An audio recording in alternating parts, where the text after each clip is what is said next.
Chicos, buenas noches. El Comité Permanente Académico de SOCIENDAC les da la bienvenida a la ponencia sobre introducción a la farmacología a cargo de la ponente universitaria Iris Geraldine Castilla Villagaray, eh, estudiante de tercer año de Farmacia y Bioquímica de la Universidad Nacional San Luis de Gonzaga e Ica, miembro de ASIP y contribuidora de Judox.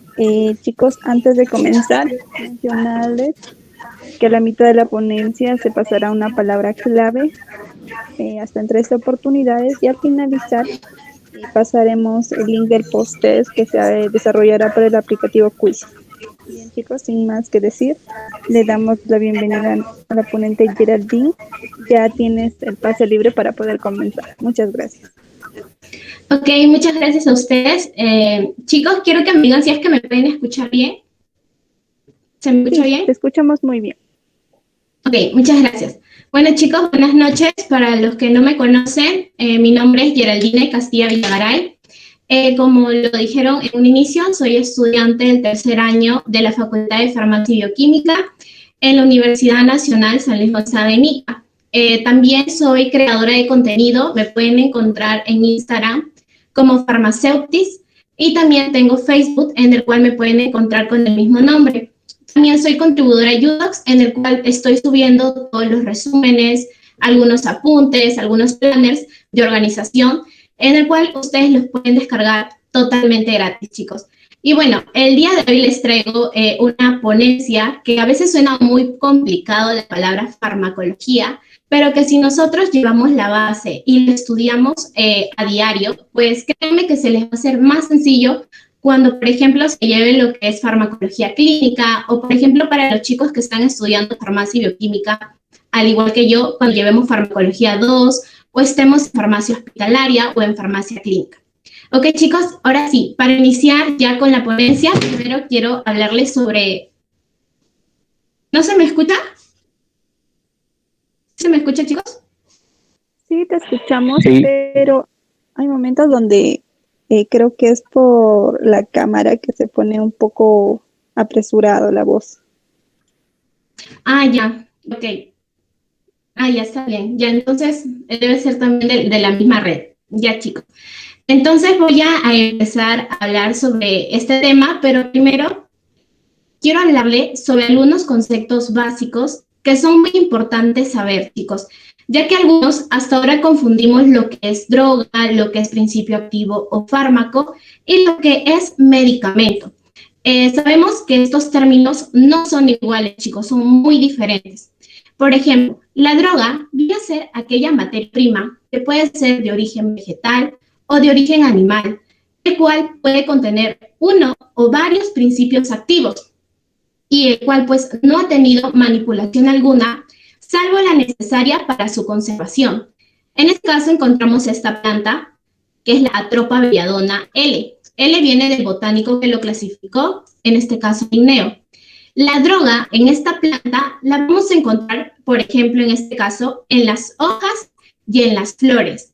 ¿Qué quiere decir esto, chicos? Que en las hojas y en las flores vamos a poder encontrar la mayor parte de principio activo. Y aquí es donde pasamos al término de principio activo o fármaco, que es muy distinto al de droga. Este de aquí viene a ser una sustancia química que viene a ser netamente pura. Va a ser sintetizada tanto en un laboratorio como puede ser sintetizada de manera natural. Por ejemplo, en esta planta, que es la Tropa belladona L, vamos a encontrar los siguientes principios activos o fármacos, los cuales son la atropina, la escopolamina y la iosamina. ¿Qué van a hacer estos principios activos, chicos? Pues le van a brindar el tratamiento, van a brindar esa acción biológica, pero no solo tratamiento, sino que también puede servir para prevención. Entonces, hay que tener en cuenta eso, chicos, que no solo el fármaco va a servir para tratar alguna enfermedad, sino que también va a servir como una prevención. Ok, una vez que ya se aíslan lo que es el principio activo, lo que es el fármaco, viene lo que es el medicamento. El medicamento, chicos, ya va a estar en una forma farmacéutica. Por ejemplo, en este caso, de la tropa belladona L, y de sus principios activos, lo que se va a obtener es este medicamento, que es la atropina al 1%. En este caso, pues está en una forma farmacéutica, viene a ser una solución inyectable y que va a contener uno o varios principios activos y que a su vez va a contener uno o varios excipientes. ¿Qué van a hacer los excipientes, chicos? Los excipientes van a hacer de que este de aquí tenga una mejor durabilidad. También ayudar a que tenga una mejor biodisponibilidad y una mejor absorción en el organismo.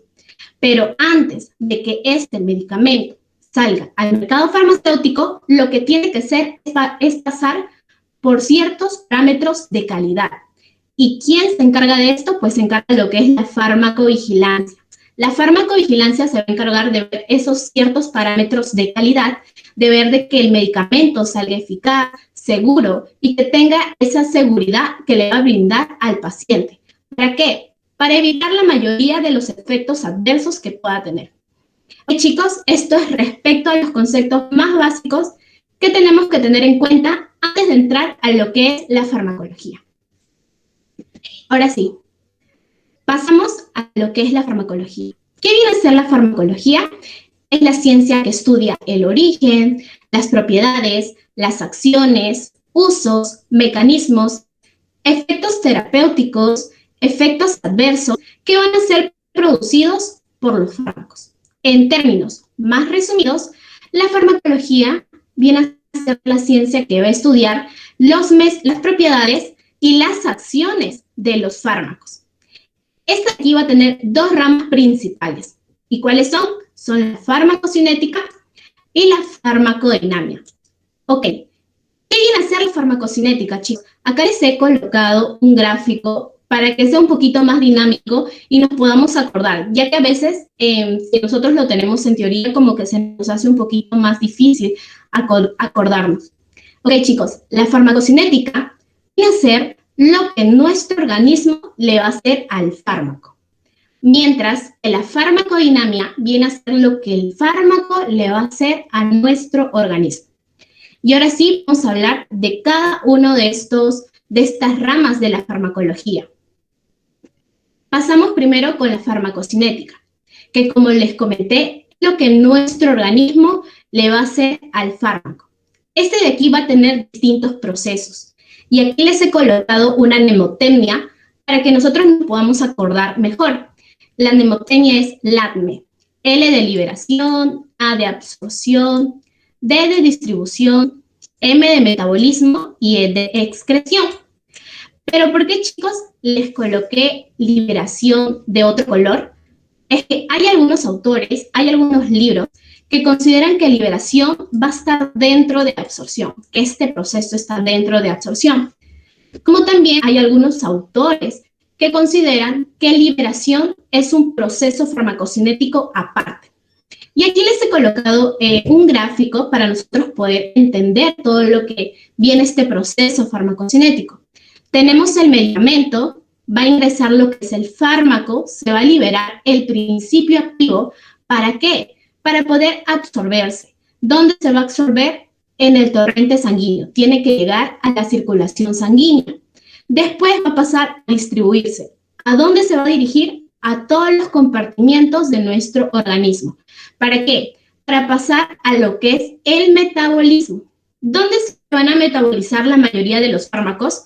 En el hígado. Sabemos que el hígado es uno de los órganos en el cual se van a metabolizar la mayoría de todos los fármacos. Después de que ya se está metabolizando lo que es el fármaco, lo que es el principio activo, van a pasar a ser metabolitos. Metabolitos que van a ser fácilmente eliminables. ¿Para qué? Para pasar al proceso de excreción. ¿Y cómo se van a eliminar?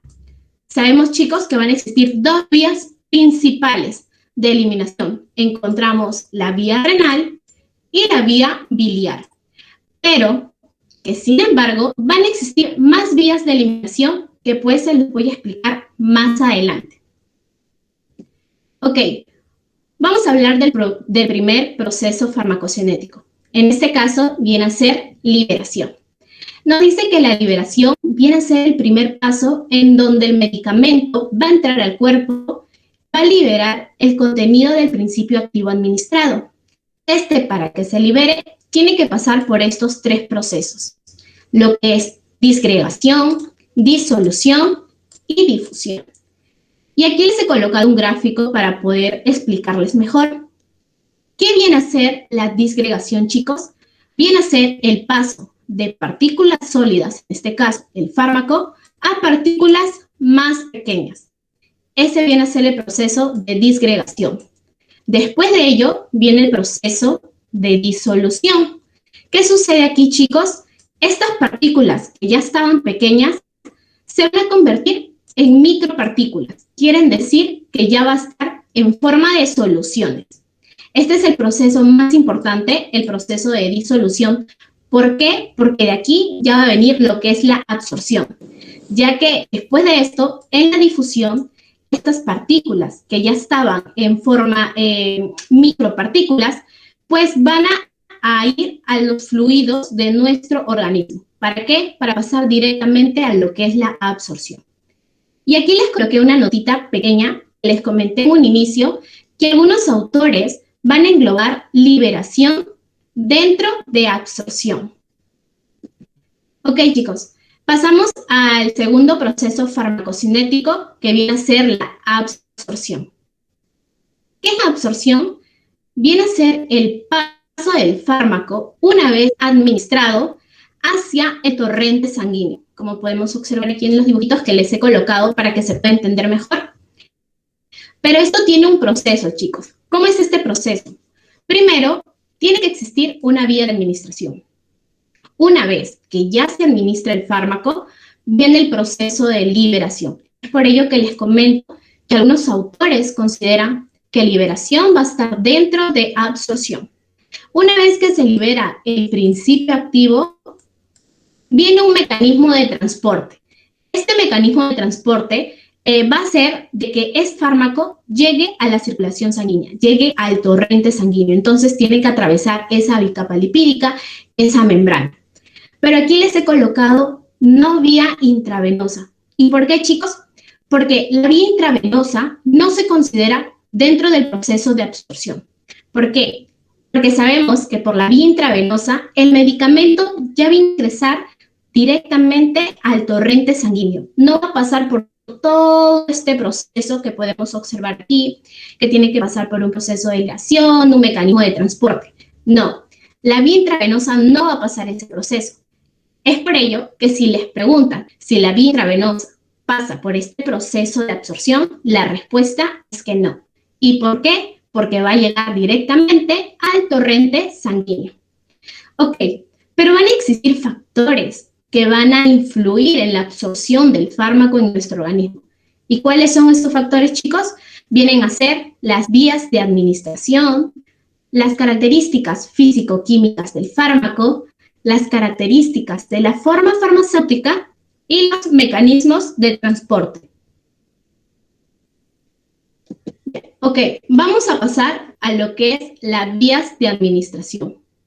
Vamos a encontrar distintos tipos de vías de administración. Encontramos vía enteral, vía parenteral y otros tipos de vías. Chicos, si es que se me lleguen a escuchar entrecortado, por favor me avisan, me dicen nada más por aquí para tratar de arreglar lo que es el internet, por favor.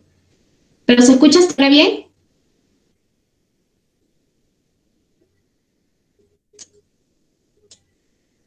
Chicos, ¿me escuchan?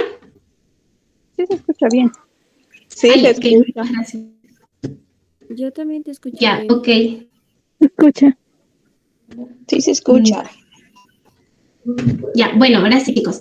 Vamos a pasar por las vías de administración.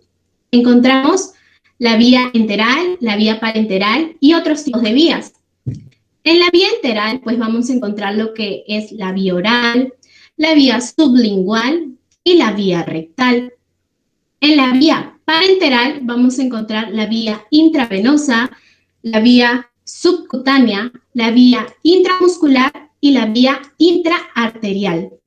Y con respecto a otras vías, encontramos la vía inhalatoria, la vía tópica, que va a incluir la piel y las mucosas, la vía transdérmica, en el cual, chicos, no sé si ustedes habrán visto algunos parches en los cuales se administran medicamentos, ya pues, esta de aquí viene a ser la vía transdérmica, cuando se administra mediante parches. Y encontramos la vía intratecal. Y ahora les voy a hablar de cada una de estas con respecto a su absorción. Encontramos la vía enteral. En la vía enteral, como les comenté, vamos a tener la vía oral, la vía sublingual y la vía rectal. En la vía oral nos dicen que va a tener una absorción que es más fácil, más segura, más cómoda. Y se recomienda administrar por vía oral a aquellos pacientes que tienen un tratamiento crónico. ¿Y esto por qué, chicos? Porque si un paciente tiene un tratamiento crónico, quiere decir que va a durar bastante tiempo, va a ser prolongado, se le va a hacer más sencillo administrarle, por ejemplo, un jarabe, alguna pastilla, al que se le esté inyectando, ya que si se le está inyectando y el tratamiento es crónico, pues se le va a hacer más tedioso al paciente, más doloroso. Por eso que cuando hay un tratamiento crónico, se recomienda que la administración sea por vía oral. Ok, también nos dice que va a tener una mayor absorción en el intestino que en el estómago. Y no se recomienda administrar por vía oral a aquellos pacientes que tienen irritación de la mucosa. ¿Y esto por qué, chicos? Porque si un paciente tiene irritación de la mucosa, lo que va a suceder es que lo va a deglutir, lo va a vomitar. Entonces no va a cumplir ese efecto que nosotros queremos que haga. Y hay que tener en cuenta lo que son la modificación con alimentos. Sabemos que ciertos fármacos se pueden consumir con alimentos, por ejemplo, algunos les dicen es mejor que lo consumas después del almuerzo, después del desayuno, después de la cena, mientras que otros fármacos se recomiendan que se administre 2 horas después de haber almorzado, quiere decir con el estómago vacío. ¿Y por qué? Porque esto va a causar una modificación en su absorción. Entonces, nosotros tenemos que tener en cuenta lo que es la modificación de los alimentos. ¿Cómo se modifican estos fármacos cuando consumimos algún alimento? Ok, pasamos a la vía sublingual. Nos dicen que la vía sublingual va a tener un efecto más rápido de absorción y va a permitir que los fármacos alcancen la circulación obviando lo que es el primer paso hepático, que se los voy a explicar más adelante cuando lleguemos a lo que es metabolismo. También va a obviar lo que es la degradación por medio ácido. Y se recomienda administrar por vía sublingual aquellos fármacos que tienen alta liposolubilidad. ¿Como cuáles? Como por ejemplo nitroglicerinas, hormonas esteroideas o por ejemplo antihipertensivos. Por ejemplo acá tenemos un dibujito que es por la vía sublingual. Imaginemos que el fármaco, en este caso sea el captopril, sea un antihipertensivo. Se recomienda que sea mejor por vía sublingual. ¿Por qué? Porque este fármaco, aparte de tener alta liposolubilidad, por la vía sublingual va a tener un efecto más rápido de absorción. Y por último, dentro de la vía enteral, encontramos la vía rectal. Nos dicen que su absorción puede ser irregular e incompleta. Y que hay que tener cuidado con ciertos fármacos porque estos pueden ocasionar irritación de la mucosa rectal. Y es recomendable no administrar por vía rectal cuando el paciente pues tiene diarreas. Por obvias razones, chicos, si un paciente tiene diarreas, no se le debe administrar por la vía rectal. También nos dice que por la vía rectal va a omitir lo que es el primer paso hepático. Y también se recomienda que por vía rectal se administre cuando son medicamentos opiáceos. Ok, pasamos con lo que son las vías parenterales. Encontramos la vía intravenosa, la vía subcutánea, la vía intramuscular y la vía intraarterial. En la vía intravenosa nos dicen que tiene una rapidez de acción. ¿Y esto por qué? Como les expliqué en un inicio, cuando se administra algún medicamento por la vía intravenosa, como podemos observar en el dibujo, lo que sucede es que va a llegar directamente a la circulación sanguínea. Quiere decir que va a llegar directamente al torrente sanguíneo. También, por vía intravenosa, va a tener una biodisponibilidad completa. Y que es mejor aplicar por vía intravenosa aquellos fármacos que tienen grandes volúmenes y que pueden ser sustancias irritantes. Pero hay que tener precauciones, como por ejemplo con los antibióticos. ¿Por qué, chicos? Porque si nosotros administramos antibióticos por vía intravenosa y se administra de una manera rápida, lo que puede ocasionar son reacciones de alergia, reacciones adversas también. Es por ello que cuando tenemos algún antibiótico y se tiene que administrar por vía intravenosa, la administración tiene que ser lenta y prolongada para evitar ciertos efectos adversos. También se recomienda que por la vía intravenosa no se deben administrar aquellos fármacos que precipitan la sangre. Ok, pasamos a la vía subcutánea. Nos dicen que su absorción va a tener un efecto más lento y que solo se deben administrar aquellos fármacos que no irritan el tejido. Por ejemplo, aquí en este dibujito podemos encontrar la administración de lo que es la insulina, que se aplica prácticamente en la parte del abdomen, en la parte de la barriguita del paciente. Pasamos a la vía intramuscular. Nos dicen que la vía muscular va a ser útil para aquellos fármacos que se pueden absorber, por ejemplo, mal por la vía oral. Y un consejo, chicos, es que, por ejemplo, si tenemos algún fármaco que es inyectable de tipo acuoso, es mejor inyectarlo en la parte del deltoides. ¿Por qué? Porque aquí va a tener una mejor absorción que, por ejemplo, si es que se aplica en el glúteo mayor. O sea, es mejor aplicarlo en el deltoides que en el glúteo mayor, porque en el deltoides pues va a tener una mejor absorción. Y por último, pasamos a lo que es la vía intraarterial, que nos dice que va a ser necesario para una administración local. Y por la vía intraarterial, pues vamos a poder aplicar aquellos fármacos como, por ejemplo, algunas quimioterapias. Ok, pasamos a otros tipos de vías de administración. Encontramos la vía respiratoria, la vía tópica y la vía intratecal. En la vía respiratoria nos dicen que va a tener una absorción instantánea por una amplia superficie, pero que su absorción va a depender de la concentración del aire que se está inspirando. Por ejemplo, encontramos cuando se administran gases, cuando se administran líquidos, como las nebulizaciones, cuando se administran sólidos, como son los aerosoles. Luego encontramos la vía tópica.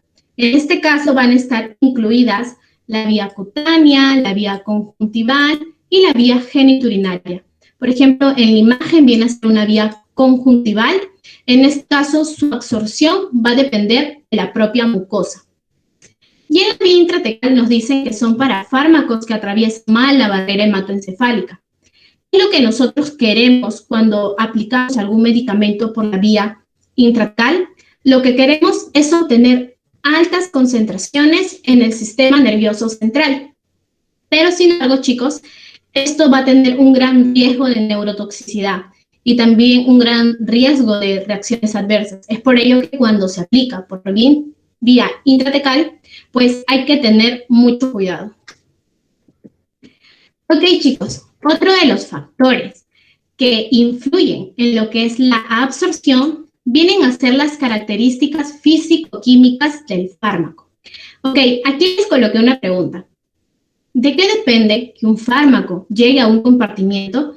Pues depende si este fármaco va a estar en su forma no ionizada o en su forma ionizada. Y aquí les coloqué un dibujito para que puedan observar mejor. La forma no ionizada, como podemos observar aquí, no va a tener cargas, va a estar en una forma liposoluble. Mientras que la forma ionizada, si tiene cargas eléctricas, viene a ser un fármaco hidrosoluble. Y como sabemos, chicos, la membrana va a tener una bicapa lipídica. Quiere decir que va a estar llena de lípidos. Entonces, se recomienda que cuando se administre un fármaco, sea mejor que sea un fármaco liposoluble. ¿Por qué? Porque va a poder atravesar mejor esa bicapa lipídica. Ok, cuando tenemos un fármaco que está ionizado, quiere decir que tiene cargas eléctricas y es hidrosoluble, no van a poder atravesar la membrana, solo si es que cuentan con algún transportador. Y en la forma no ionizada, que es liposoluble, pues sabemos que sí va a poder atravesar esa membrana. ¿Por qué? Porque va a estar formada de una bicapa lipídica. Van a ser permeables a las formas no ionizadas. Y respondiendo a la pregunta, ¿de qué depende que un fármaco llegue a un compartimiento? Pues depende mucho si es que el fármaco va a ser ionizado o hidrosoluble o va a ser no ionizado o liposoluble. Ok, otro de los factores que va a afectar en la absorción vienen a ser las características de la forma farmacéutica. Sabemos que un medicamento puede estar en forma de soluciones, en formas de cápsula, en formas de comprimido, pueden ser sólidos, semisólidos, y pues todo ello va a condicionar a la liberación del fármaco en el lugar en el cual ha sido administrado. También va a tener mucho que ver el tamaño de las partículas. Como les comenté en un inicio, un medicamento no solo va a contener el principio activo, que es el que va a dar la respuesta biológica, va a dar la acción terapéutica, no, sino que este también va a contener distintos excipientes.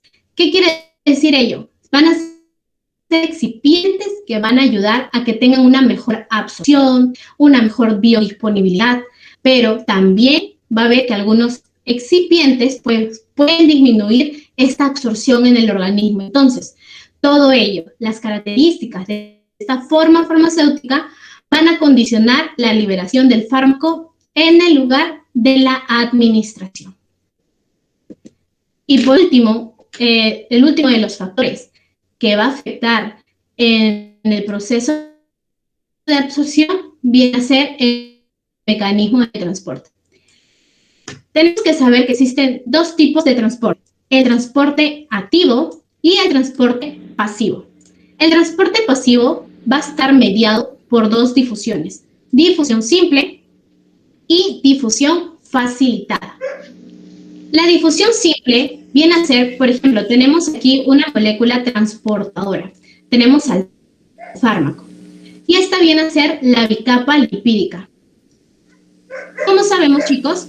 Esta molécula transportadora va a ir a favor de la gradiente de concentración. Por lo tanto, no va a requerir de energía, no va a requerir de ATP. Va a pasar de una forma normal esta bicapa lipídica. Por lo tanto, se le llama difusión simple. Sin embargo, cuando tenemos algún fármaco, pero que tiene alguna molécula que no puede atravesar esta bicapa lipídica y necesita de proteínas, por ejemplo, proteínas de canal o proteínas transportadoras para que pueda atravesar esta capa lipídica, se le va a llamar difusión facilitada. Pero todo esto viene a estar dentro del transporte pasivo. ¿Por qué, chicos? Porque tanto la difusión simple como la difusión facilitada van a estar a favor de la gradiente de concentración. ¿Qué quiere decir? Que estos de aquí no van a necesitar energía, no van a necesitar ATP. Sin embargo, el otro mecanismo de transporte que podemos encontrar aquí es el transporte activo. Este de aquí sí va a requerir energía. ¿Y por qué? Porque no va a ir en favor de la gradiente de concentración, sino va a ir en contra. Va a ir en contra de esa gradiente y también va a necesitar proteína transportadora. ¿Para qué? Para que pueda atravesar esa bicapa lipídica que pues no puede atravesarla porque va en contra de la gradiente de concentración. Entonces lo que va a requerir va a ser energía. Entonces ya sabemos que otro de los factores que influyen en el proceso de absorción es el mecanismo de transporte. Si es que viene a ser un transporte activo o si es que viene a ser un transporte pasivo. Ok, chicos, también tenemos que hablar aquí de lo que es el parámetro farmacocinético. En este caso, la biodisponibilidad. ¿Qué es la biodisponibilidad? Es la cantidad de principio activo de un medicamento que va a llegar inalterado a la circulación sistémica. Y aquí tenemos un gráfico que les voy a explicar. Ejemplo, cuando se administra algún medicamento por la vía intravenosa, su concentración plasmática va a llegar al 100%. ¿Y esto por qué? Porque llega directamente al torrente sanguíneo. Mientras que por la vía oral, pues su concentración plasmática en este caso está llegando a mitad. Vamos a ponerle un 50%. ¿Por qué? Porque por la vía oral no va a llegar directamente al torrente sanguíneo, sino que va a tener que pasar por distintos procesos, como por ejemplo el mecanismo de transporte. Aquí también tiene que ver mucho los fármacos. que como sabemos son aquellos fármacos que recién se activan en nuestro organismo. ¿Como cuál? Como por ejemplo el enalapril, que se activa en nuestro organismo como enalaprilato. Ya, ok. La biodisponibilidad va a estar definida por 3 parámetros. Por la concentración máxima, por el tiempo en alcanzar la concentración máxima y por el área bajo la curva. Esta concentración máxima va a estar definida directamente proporcional a la dosis e inversamente proporcional al volumen de distribución. ¿Qué quiere decir? Que a una mayor dosis va a haber una mayor concentración plasmática. A una menor dosis, una menor concentración plasmática. E inversamente proporcional al volumen de distribución. ¿Qué quiere decir ello? Que a una mayor concentración plasmática va a haber un menor volumen de distribución.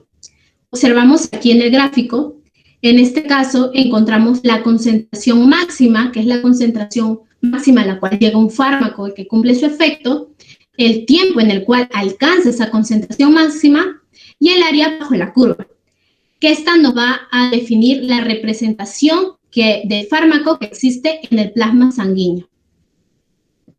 Ok, ahora tenemos que saber lo que es el índice terapéutico y lo que es el tiempo de vida media. El índice terapéutico, como podemos observar en este tubito, que viene a ser la cantidad de medicamento que hay en la sangre, observamos dos imágenes. Uno que está así como peligro, que viene a ser la cantidad en la cual el medicamento es tóxico, y el otro que es un check, que viene a ser la cantidad en la cual el medicamento es eficaz. Y en medio de estos dos encontramos al índice terapéutico. Entonces, chicos, el índice terapéutico viene a ser la relación entre la dosis tóxica y la dosis en la cual es eficaz. ¿Y para qué nos sirve el índice terapéutico? Pues este nos va a indicar qué tan seguro puede ser el medicamento. Con respecto al tiempo de vida media, nos dice que viene a ser el tiempo necesario para que pueda eliminar el 50% del fármaco del organismo. ¿Y para qué nos sirve esto? ¿Por qué es importante saber el tiempo de vida media?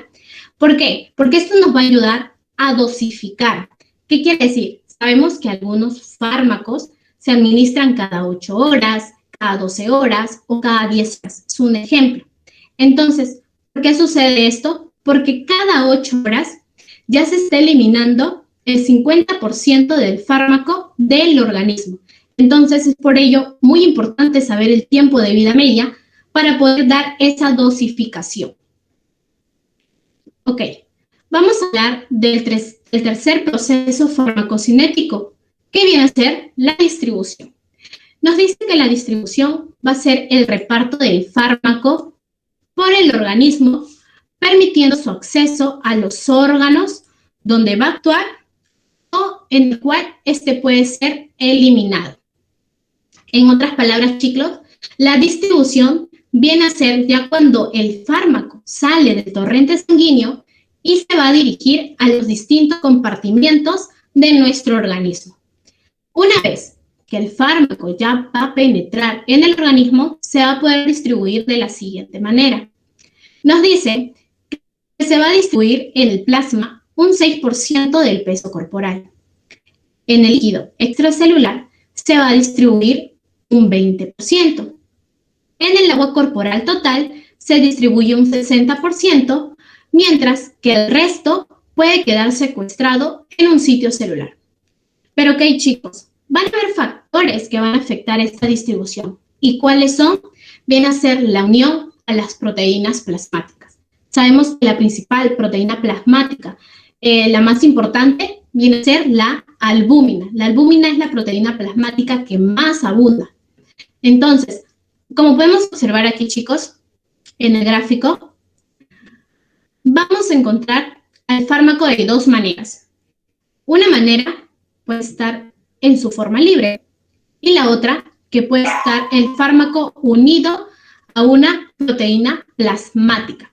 Pero no solo se va a unir a una proteína plasmática, sino que también se puede unir a células, como por ejemplo los hematíes. Pero, ¿qué importancia tiene esto, chicos? Cuando un fármaco esté en su forma libre, va a tener un mejor efecto terapéutico. Esto va a determinar la velocidad de su acción y también va a determinar el tiempo en el cual este puede ser eliminado de nuestro organismo.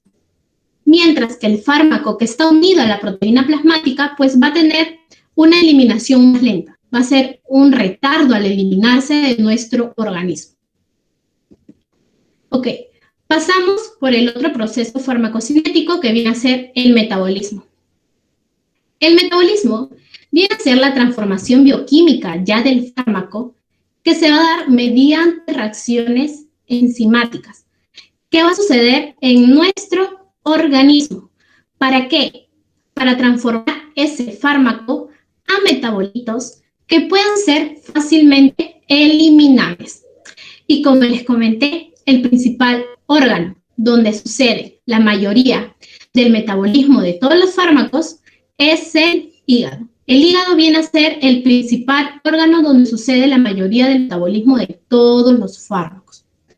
Ok, encontramos el metabolismo hepático de los fármacos. Como les dije, el fármaco se puede administrar por vía oral, por vía parenteral o por otro tipo de vía. Cuando se administra por vía oral, pues tiene que pasar por el tracto gastrointestinal, tiene que pasar por todo ese mecanismo de transporte para poder recién llegar al torrente sanguíneo. Mientras que, por ejemplo, cuando se administra por la vía intravenosa, lo que sucede es que el fármaco ya va a llegar directamente a la sangre. Ok, una vez que el fármaco ya pasó también el proceso de distribución, va a llegar al hígado. Y en el hígado, el fármaco va a pasar dos tipos de metabolismo. Metabolismo de fase 1 y metabolismo de fase 2. En el metabolismo de fase 1, chicos, va a actuar esto de aquí, que es el citocromo P450, pasando al fármaco a un fármaco oxidado. Mientras que el metabolismo de fase 2 va a pasar a ser un fármaco del fármaco oxidado a ser un fármaco conjugado. Por eso también se le llama como metabolismo en un proceso de conjugación. Y aquí les muestro un esquema para que ustedes puedan entender mejor. Encontramos el fármaco, va a pasar por la fase 1, que es la fase de funcionalización. Van a actuar aquí enzimas, va a actuar especialmente el citocromo P450 y mediante reacciones de oxidación, reacciones de reducción, reacciones de hidrólisis, reacciones de hidratación, el fármaco va a pasar a ser metabolitos intermedios. Entonces, ya cuando el fármaco pasa a lo que es la fase 2, en el cual van a actuar vías de conjugación, y como les comenté, puede ser un proceso llamado proceso de conjugación o proceso anabólico, pues aquí van a actuar reacciones de sulfatación, glucuronidación, de acetilación, de conjugación con glutatión o con aminoácidos o metilación. Una vez que ya pasa de estos metabolitos, pues va a pasar a ser derivados de excreción. Y aquí quiero añadirles algo, chicos. En el metabolismo de fase 2 no solo va a actuar el hígado, sino también actúa otro tipo de órganos, como por ejemplo el pulmón o el riñón. Y tenemos que tener en cuenta que no todos los fármacos van a llevar estas dos fases. Hay algunos fármacos que omiten la fase 2, algunos fármacos que omiten la fase 1, como también hay fármacos que pues van a pasar por estas dos fases.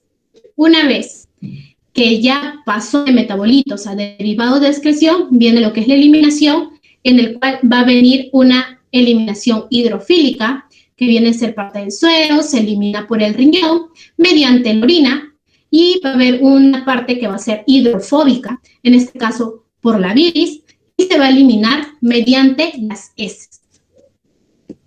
Y pasamos al último proceso farmacocinético, que viene a ser la eliminación.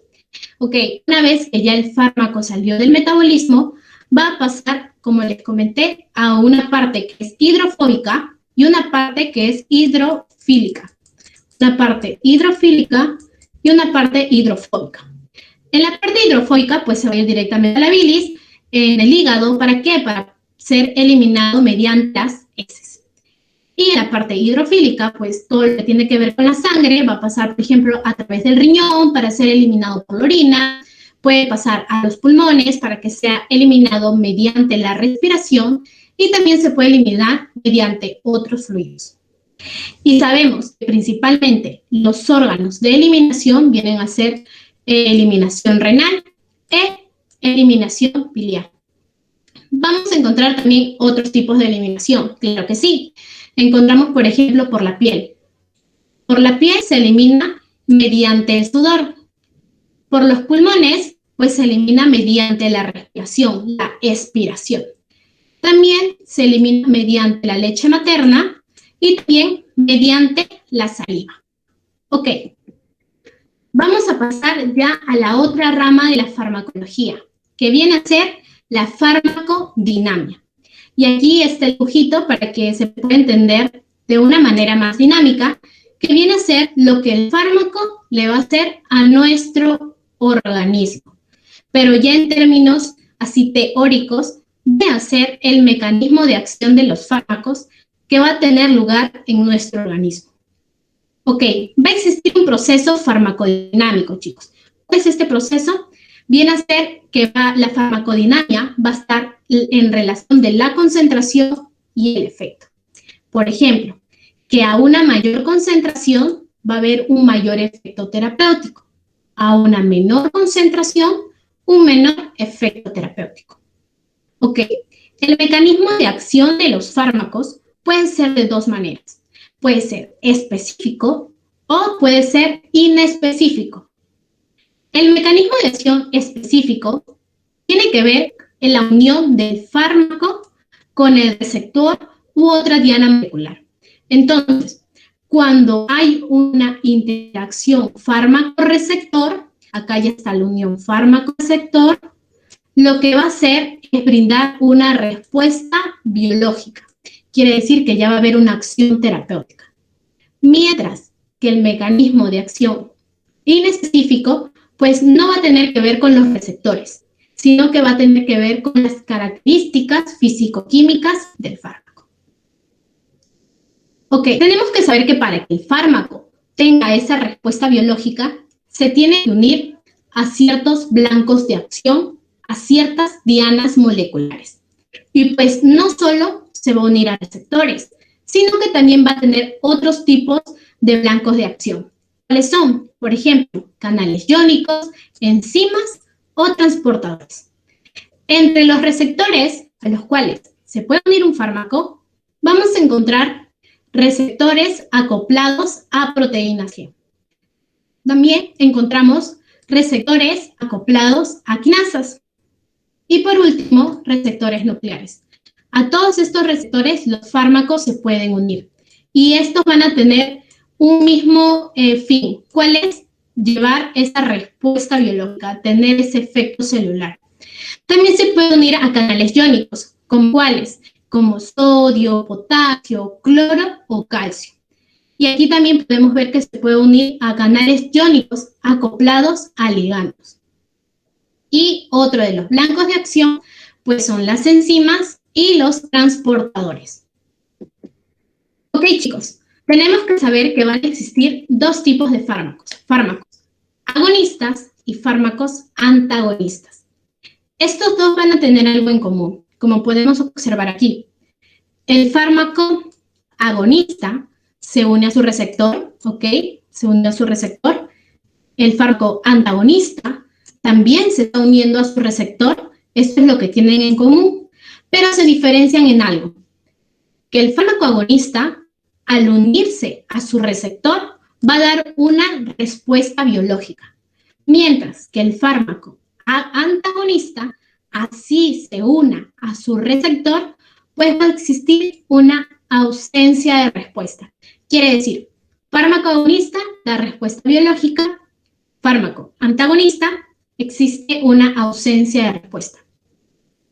Bueno, ahora, los fármacos agonistas se van a dividir en dos, en fármacos agonistas completos y en fármacos agonistas parciales. Mientras que fármacos antagonistas pueden ser antagonistas no competitivos, antagonistas competitivos y antagonistas funcionales. Y aquí les voy a pasar a explicar cada uno de ellos.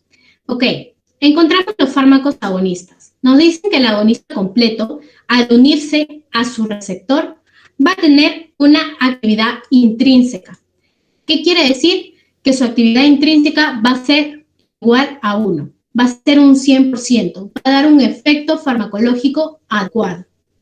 Mientras que el agonista parcial igual se une a su receptor, pero su actividad intrínseca va a ser menor a 1. O sea, no va a llegar al 100%. Va a haber una respuesta, pero una respuesta más leve. Va a ser menor esa respuesta biológica, esa acción terapéutica. Luego encontramos lo que son los antagonistas. Antagonistas no competitivos, antagonistas competitivos y antagonistas parciales. Los antagonistas no competitivos nos dicen que vienen a ser cuando son dos fármacos que van a tener dianas moleculares independientes, por los cuales van a producir algunas acciones opuestas sobre un tejido u órgano.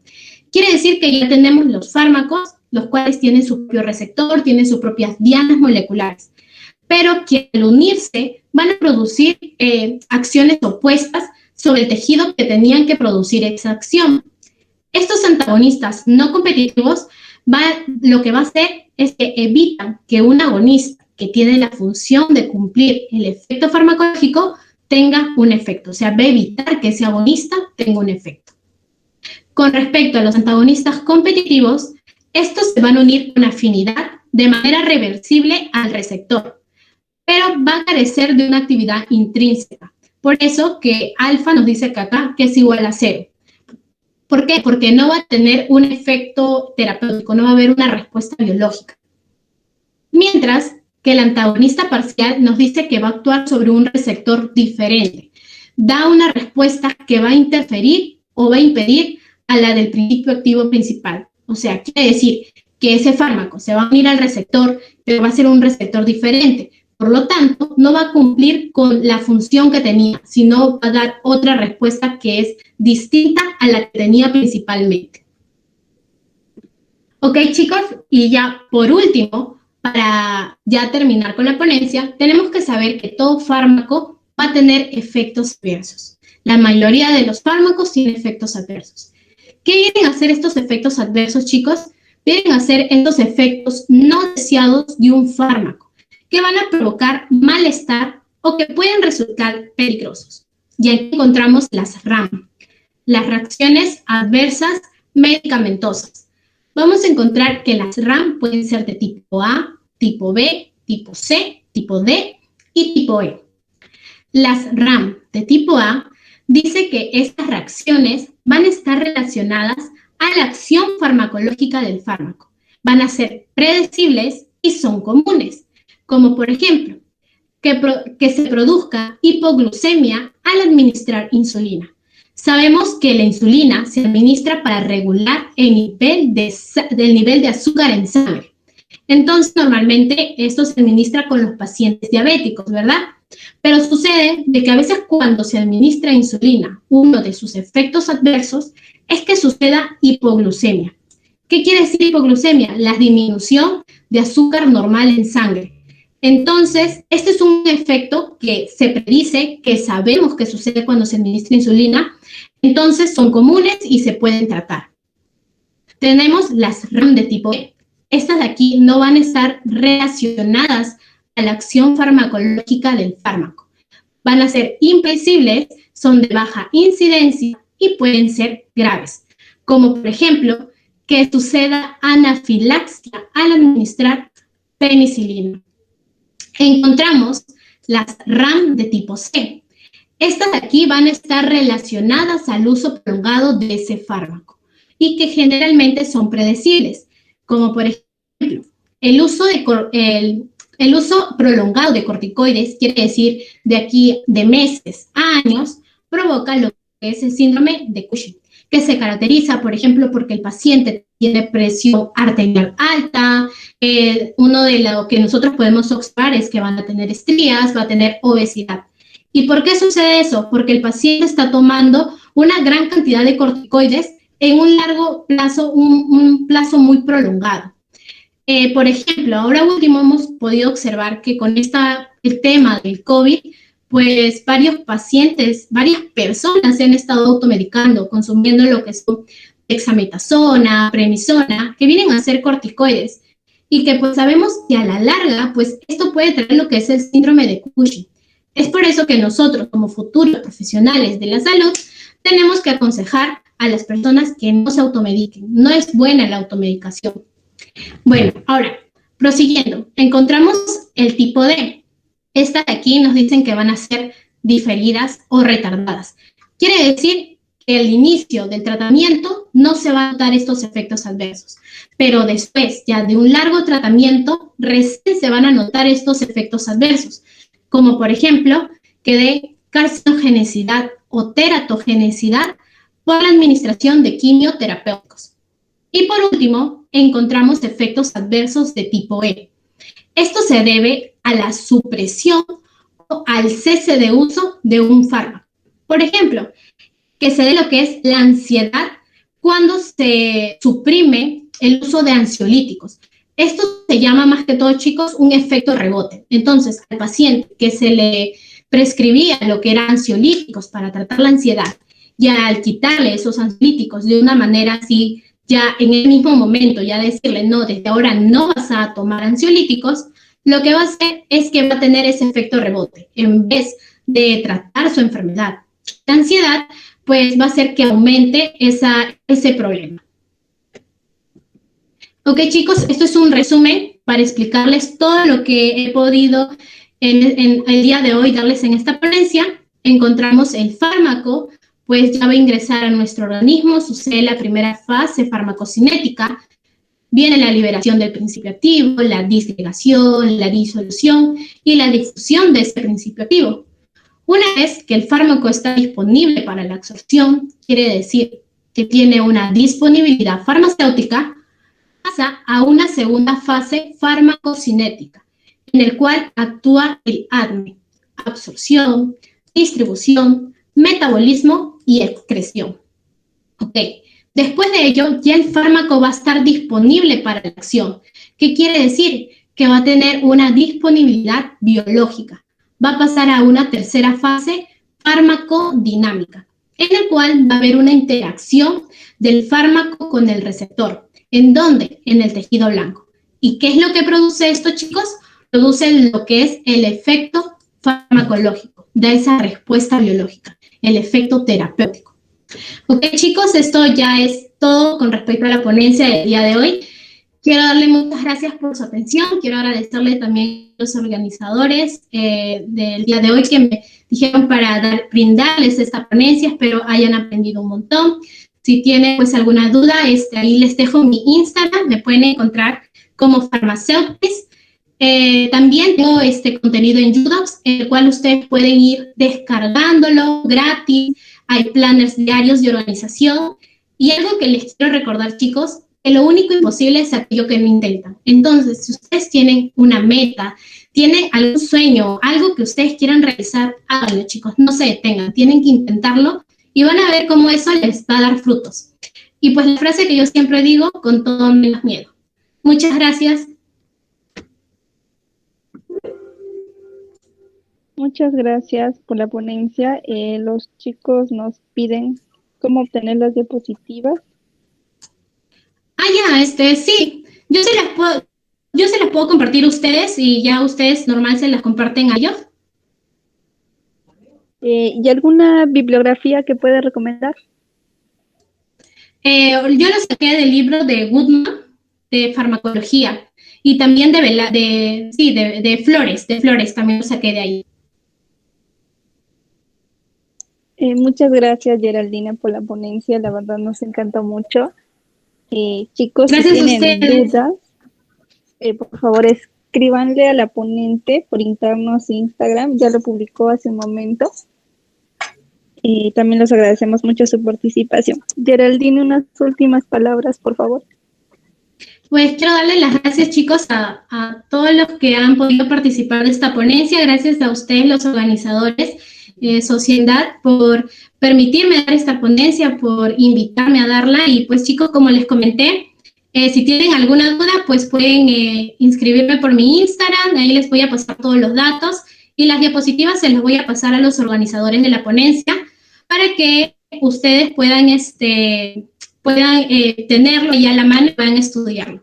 Gracias. Muchísimas gracias, Geraldine. A ver, chicos, vamos a volver a repetir el Instagram por el chat, no se preocupen. Agradecemos también su participación. Como ya les había explicado en estos momentos, vamos a enviar el enlace para el quiz, chicos. Muchas gracias y si tienen dudas de cómo realizarlo, déjenlo en el chat, por favor.